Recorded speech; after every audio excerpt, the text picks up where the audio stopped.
Central Children's Academy, Sujla's fast-growing and English medium co-educational secondary school, Ladnu Bus Stand, Sujangarh.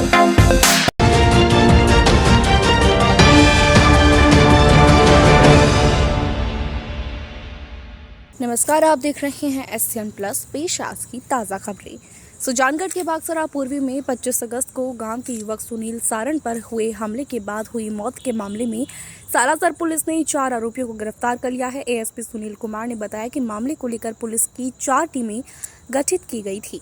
रविवार को देर रात छापर के देवानी तिराहे के पास हमले के आरोपियों के होने की सूचना मिली, जिसके बाद पुलिस ने महिपाल चाहर, सुधीर गोदारा, निर्मल चाहर और विकास मांडिया को पकड़ लिया। ये सभी बागसरा पूर्वी के रहने वाले हैं। बता दें कि 25 अगस्त की रात बागसरा पूर्वी के सुनील कुमार सारण के साथ के गांव के ही महिपाल चाहर, सुधीर गोदारा, निर्मल चाहर और विकास मांडिया सहित 4-5 अन्य लोगों ने सरियों और हथियारों से जानलेवा हमला कर उसे गंभीर रूप से घायल कर दिया था। सुनील को सालासर अस्पताल ले जाया गया, जहां से उसे सीकर और सीकर से फिर जयपुर रेफर किया गया था। लगातार कोमा में रहने के बाद इलाज के दौरान 31 अगस्त को सुनील की मौत हो गई। गांव के लोगों को खबर मिलने पर शुक्रवार को सैकड़ों की संख्या में लोग सालासर थाने के सामने इकट्ठा हुए और हत्यारों को गिरफ्तारी की मांग को लेकर थाने का घेराव किया। शाम को सुनील का शव पहुंचने पर प्रदर्शनकारी एम्बुलेंस में शव छोड़कर सुजानगढ़ तिराहे पर बैठ गए और रास्ता जाम कर दिया। इसके बाद पुलिस की समझाइश पर सुनील के शव को सालासर के हॉस्पिटल की मोर्चरी में रखवा दिया गया, लेकिन प्रदर्शनकारी हमलावरों की गिरफ्तारी की मांग को लेकर शनिवार को भी पूरे दिन थाने के सामने डटे रहे।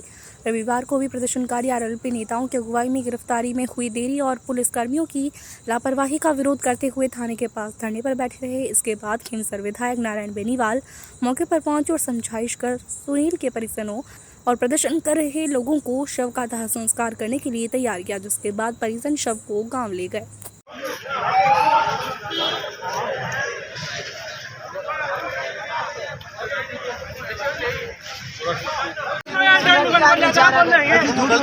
साहब 10 मिनट में गाड़ी आ जाए, 10 मिनट में गाड़ी आ जाए। का झूठ बोल रही, हाँ बड़े हिंसे का झूठ बोल रोक रहा है।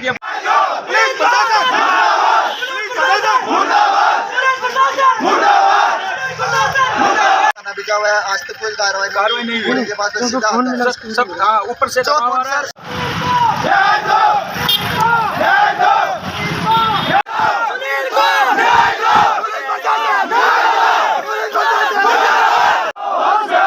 सरकार होश में आओ, होश में आओ, होश में आओ।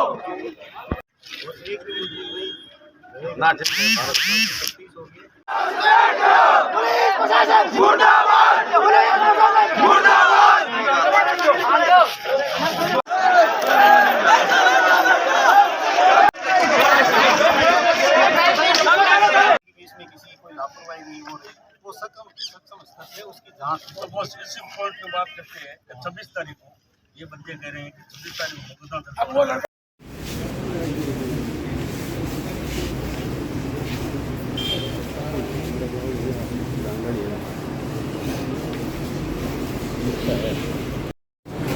जो पुलिसकर्मी दोषी हैं उन्हें निलंबित करते हुए लाइफ हाजिर हुआ। साथ ही मुआवजे की जो मांग थी 50 लाख रुपए का मुआवजा भी हमने रखा था। मेरी आवाज जा रही होगी थाने के अधिकारियों तक। थाने के अधिकारियों से मैं कहना चाहूंगा, अब ढिलाई नहीं बढ़ते और हमने जो 3 मांगी जो रखी थी उन मांगों पर गौर करते हुए पूरी हम आए और आकर के हमारी मंशा राजनीति करना नहीं, सब परिवार को न्याय मिल जाएगी। व्यक्ति को झकझोरने वाली घटनाएं हैं। परसों कुचामन से हम भी धरना कुचामन में था, वहां से आए थे। शाम को सभी भाइयां रात को इकट्ठे हुए थे और हम सब ने, सुरेश जी ने एसपी थे, खानदार थे, हम सब ने मिलकर बात भी करी और एडिशनल एसपी साहब की, बेनीवाल जी साहब से भी हमने बात करवाई, लेकिन उनके बीच में एडिशनल साहब के आपकी तरफ से जो मांग पत्र हमें दिया गया था उसमें जो मुख्य मांग ये थी कि लक्ष्मणगढ़ जीओ साहब वो मामले की तफ्तीश करें। तो मेरी उच्च अधिकारियों से बात हो गई, आईजी साहब दिक्कत रेंज इसके लिए तफ्तीश चयन करेंगे, साहब से बात होगी तो ये आगामी जो तफ्तीश है वो लक्ष्मणगढ़ सीओ साहब करेंगे। ये मांग मान ली गई है साहब से जो फरमाया।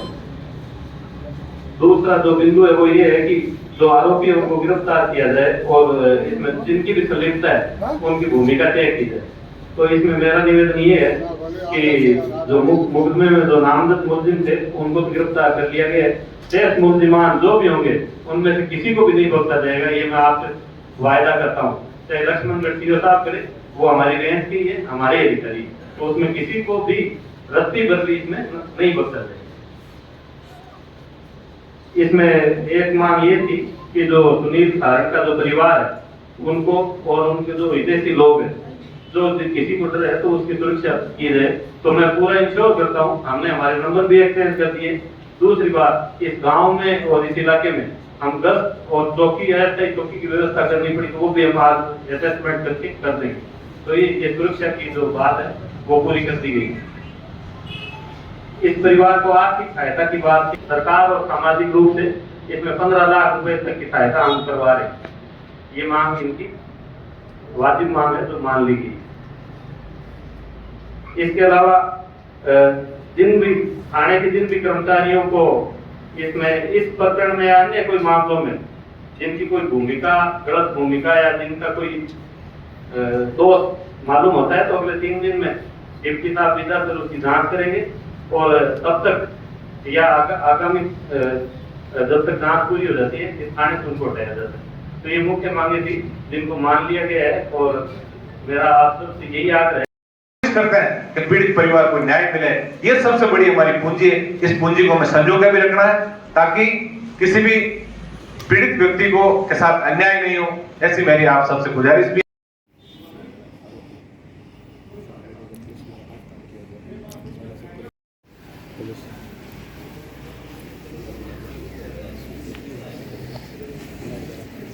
देखिए, सबसे पहले तो मैं इस घटना की घोर निंदा करता हूँ। राजस्थान जैसा शांत प्रदेश जिस तरह अपराध के अंदर बहुत ऊंचे पायदान पर पहुँच रहा है, हम सब के लिए चिंता का विषय है। और चूँकि मैं एक जनप्रतिनिधि होने के नाते मेरी नैतिक जिम्मेदारी भी है कि हमें ये सबको मिलकर तय करना कि ऐसी घटनाओं की पुनरावृत्ति नहीं हो।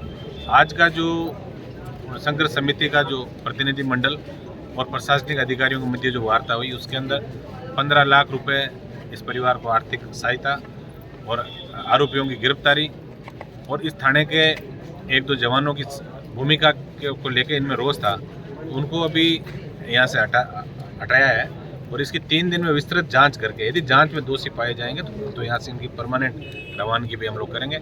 और ये सही बात है, हम सब की जिम्मेदारी भी है कि थाने के अंदर जो पीड़ित व्यक्ति आता है उसके साथ अच्छा व्यवहार भी होना चाहिए। एक पुलिस का और एक आम जन का जो है वो आपस में विश्वास भी कायम होना चाहिए। इसके अलावा जो भी वाजिब मांगे जो थी प्रतिनिधि मंडल की वो सारी बातें मान ली गई है और इसके बाद अब इस पार्थिव शरीर की अंत्येष्टि की परिवारजन करेंगे। सुजानगढ़ के भूषाईबास में आज 4 धाम से कांवड़ यात्रा लेकर पहुंचे शिव भक्त जगदीश पारीक का मोहल्ले वासियों ने जोरदार स्वागत किया। जगदीश ने बताया कि उन्होंने 2300 किलोमीटर की यात्रा की जिसमें उन्होंने 4 धाम पंच केदार से लेकर जल लेकर आए। उन्होंने बताया कि आते समय वो रास्ता भटक गए थे और 3 दिन तक जंगल में भटकते रहे। खाने और केवल आलू उबाल कर खाया और पानी नहीं पिया था तो बारिश का पानी रेनकोट में इकट्ठा करके पिया। हालांकि भगवान की ऐसी कृपा रही कि बिना किसी तकलीफ के वे आज सकुशल सुजानगढ़ वापस पहुंचे। रास्ते में लोगों ने जगह जगह माला पहनाकर जगदीश का स्वागत किया। डीजे की धुनों पर नाचते हुए चापटिया तलाई के पास स्थित शिवालय पहुंचे जहां उन्होंने भगवान का अभिषेक किया और इसके बाद सिद्धिविनायक जाकर प्रजापति मंदिर, जाट मंदिर, श्याम मंदिर स्थित शिवालय पहुंचकर भोलेनाथ का अभिषेक किया। इस अवसर पर बड़ी संख्या में मोहल्ले वासी भी मौजूद रहे।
सुजानगढ़ भोजलाई बास के जगदीश पारिक, जो कि 4 धाम यात्रा करके आए, पैदल यात्रा की है पूरे संपूर्ण 4 धाम की, और 2 महीने की यात्रा के बाद आज सुजानगढ़ लौटे हैं कावड़ लेकर, और सुजानगढ़ के 5 शिवालय में ये कावड़ का जल चढ़ा रहे हैं। और सुजानगढ़ पहुंचने पर आप देख रहे हैं सैकड़ों भक्त इनके स्वागत में पहुंचे हैं और सभी मान सम्मान कर रहे हैं, अभिनंदन कर रहे हैं।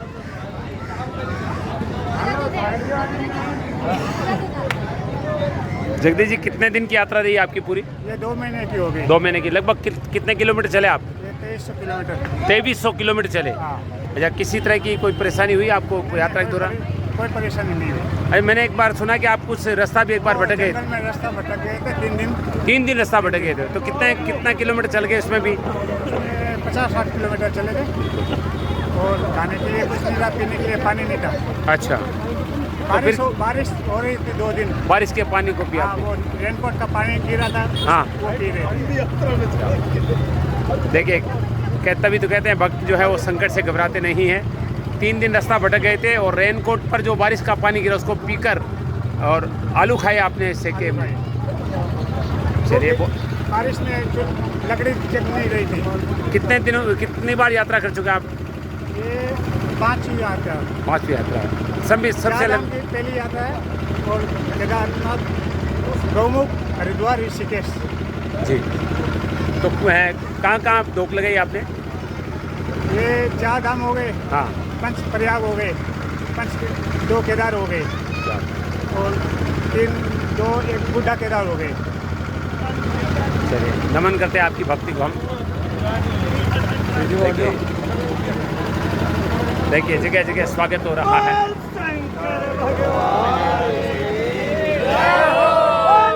ये देखिए, ये भी साथ में थे, इन दोनों ने यात्रा की है।